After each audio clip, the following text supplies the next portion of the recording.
yang terdapat dalam Zefanya 3 ayat 14-20, Kristus sebagai pahlawan. Sekali lagi saya katakan, Kristus sebagai pahlawan. Kita sudah lihat di sini di ayat 14, bersorak-soraklah hai putri Sion, bertopik-soraklah hai Israel, bersukacitalah dan beriak-riaklah dengan segenap hati hai putri Yerusalem. Kenapa harus dikatakan pengumuman? Itu pengumuman, bersorak-soraklah. Karena apa saudara? Di ayat 15, Tuhan telah menyingkirkan hukuman yang jatuh atas kita. Di sini atas Israel. Kalau kita lihat di perikopnya, janji keselamatan bagi Yerusalem. Tapi firman Tuhan hari ini, malam ini mengatakan janji keselamatan pada kita yang hadir pada hari ini. Haleluya.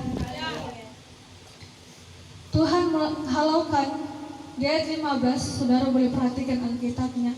Tuhan telah menyingkirkan hukuman yang jatuh atasmu, telah menebas binasa musuh. Musuh Yerusalem, musuh Israel itu banyak, tapi Tuhan menjanjikan keselamatan bagi mereka. Bahwasanya musuh-musuh itu tidak akan berkuasa atas kehidupan Israel.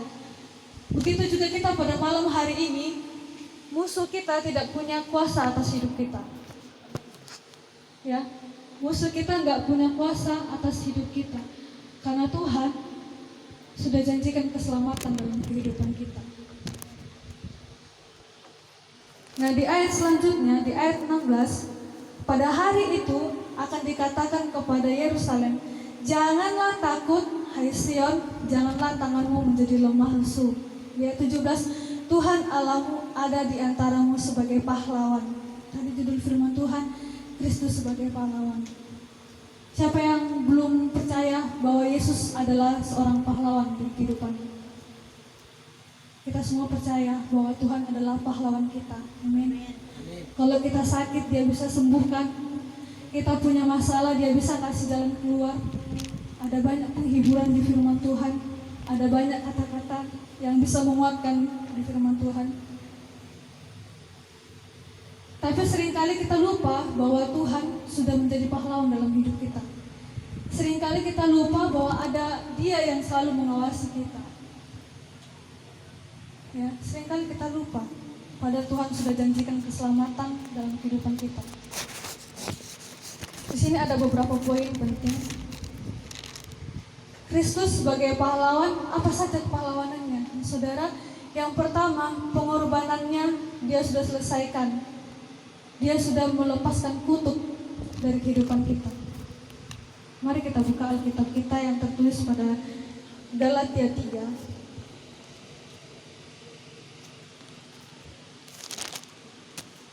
Galatia 3 ayat 13-14. Saudara boleh perhatikan Alkitabnya, saya akan bacakan di tempat ini. Galatia 3 ayat 13-14. Kristus telah menebus kita dari kutuk hukum Taurat dengan jalan menjadi kutuk karena kita. Sebab ada tertulis, terkutuklah orang yang digantung pada kayu salib.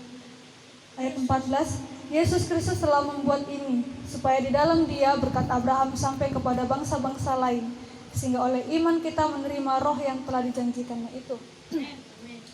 Nah, saudaraku yang dikasihi oleh Tuhan Yesus, pengorbanannya itu menyelesaikan kutuk yang harusnya kita yang mendapatkannya. Tapi Tuhan menjadikan Dia kutuk. Kristus telah menebus kita dari kutuk hukum Taurat dengan jalan menjadi kutuk karena kita. Terkutuklah orang yang digantung pada kayu salib. Kenapa dikatakan terkutuklah orang yang tergantung pada kayu salib? Karena kalau di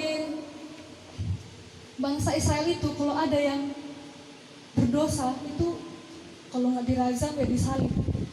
Bagi mereka bahwa Tuhan Yesus itu sudah sangat berdosa, karena dia orang-orang yang tidak mengenal Tuhan ini mengatakan bahwa Tuhan itu menghina Allah, menghina Bapa di surga. Apalagi banyak perjalanan Tuhan yang ahli Farisi lihat, bagaimana Yesus ini anak seorang kayu, tukang kayu, bisa mengatakan dosamu sudah diampuni kepada mereka. Kalau Tuhan mau menyembuhkan orang, pasti Dia katakan dosamu sudah diampuni. Ketika orang mendengar, siapa dia? Sok kali dia bilang gitu, dosamu sudah diampuni. Siapa dia? Tuhan rupanya dia.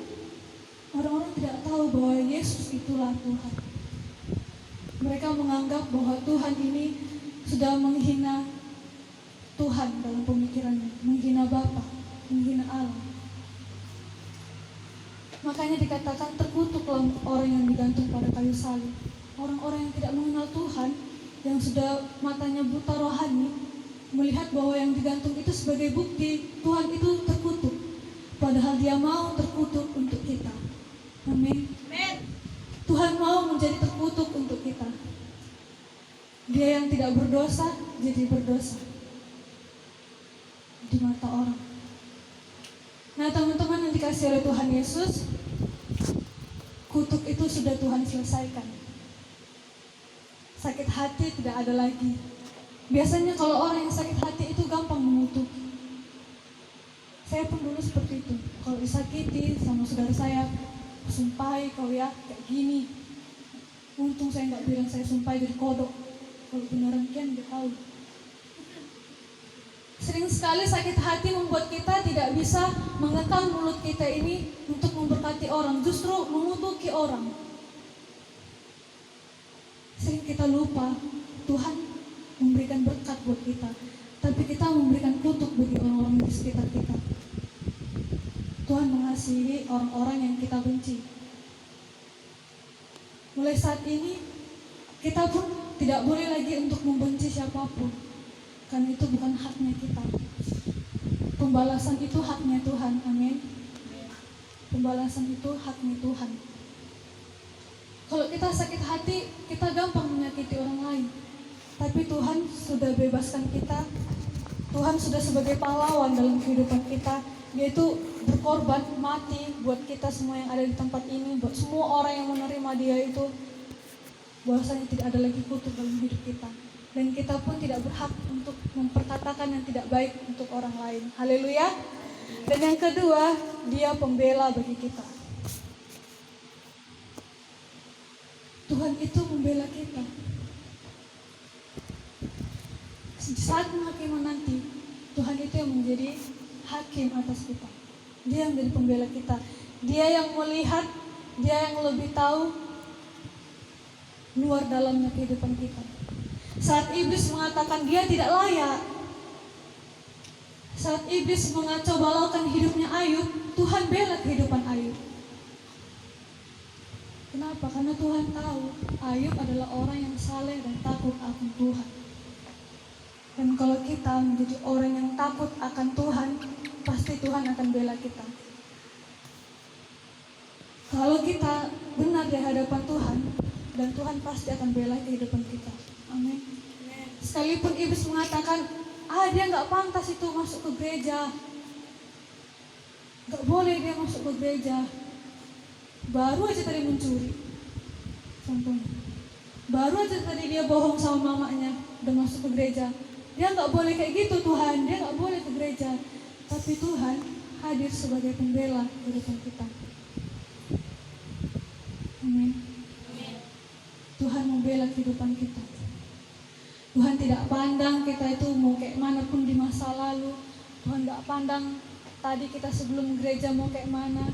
Tapi yang Tuhan mau hari ini setelah kita masuk beribadah dan pulang beribadah, kita menjadi pribadi yang berbeda, menjadi pribadi yang lebih dekat lagi dengan Tuhan.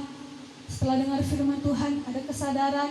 Setelah dengarkan firman Tuhan, ada hasil yang akan kita terima dan kita berbuah buat ke depannya. Berdampak jadi berkat buat yang sekitar. Dan yang ketiga, terakhir, Tuhan berjuang untuk kita. Tuhan berjuang menyempurnakan kita. Mari kita buka Galatia 5 ayat yang pertama.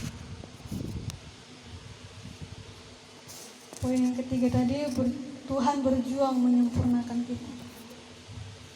Galatia 5 ayat yang pertama, perikopnya di sana kemerdekaan Kristus. Supaya kita sungguh-sungguh merdeka, Kristus telah memerdekakan kita. Karena itu berdirilah teguh dan jangan mau lagi dikenakan kuk perhambaan. Amin. Kita itu sudah merdeka, jadi jangan mau lagi dikasih kuk perhambaan.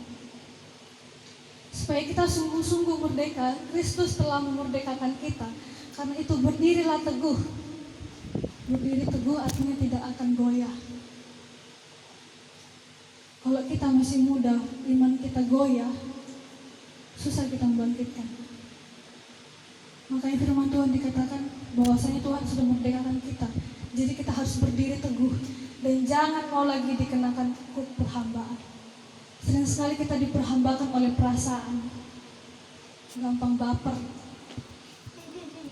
bawa perasaan. Tapi sebagai anak muda yang sudah mengalami Tuhan, baper bawa perubahan. Amin. Mungkin kita baper dalam arti bawa